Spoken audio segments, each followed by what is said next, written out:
ఖైరతాబాద్ గణేష్ నూతన ఉత్సవ కమిటీ ఆధ్వర్యంలో రేపు కర్ర పూజ వైభవంగా జరగనుంది. గణపతి విగ్రహ తయారీ పనులను నిర్జల ఏకాదశి రోజున సోమవారం సాయంత్రం 5 గంటలకు కర్ర పూజతో ప్రారంభిస్తున్నట్లు ఉత్సవ కమిటీ ప్రతినిధులు తెలియజేశారు. కర్ర పూజ కార్యక్రమానికి భక్తులు హాజరు కావాలని వారు కోరారు.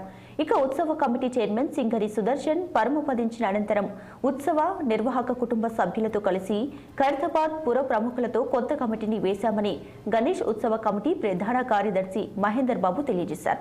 ఇందులో నిర్వాహక కుటుంబం నుంచి సింగరి రాజ్ కుమార్ చైర్మన్ గా, స్థానిక ఎమ్మెల్యే దానం నాగేందర్ అధ్యక్షుడిగా వ్యవహరిస్తారని వారు చెప్పారు.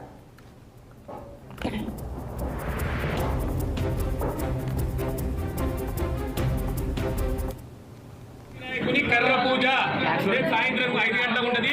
ప్రతి ఒక్కరు వచ్చి మన ఖైరతాబాద్ గణేష్ కర్ర పూజ సక్సెస్ఫుల్ చేసి ప్రతి సంవత్సరం కంటే పెద్దగా 70 సంవత్సరాలు 70 అడుగుల భారీ గణేషుని మనం తయారు చేయబోతా ఉన్నాము. అది కూడా మట్టి గణేషుని ప్రతి ఒక్కరు పార్టిసిపేట్ చేసి ఈ ప్రోగ్రామ్ ని సక్సెస్ చేయాలి. దీనికి అందరూ వచ్చిన ప్రతి ఒక్కరు రేపు కూడా పార్టిసిపేట్ చేయాలని మనస్ఫూర్తిగా కోరుకుంటాను.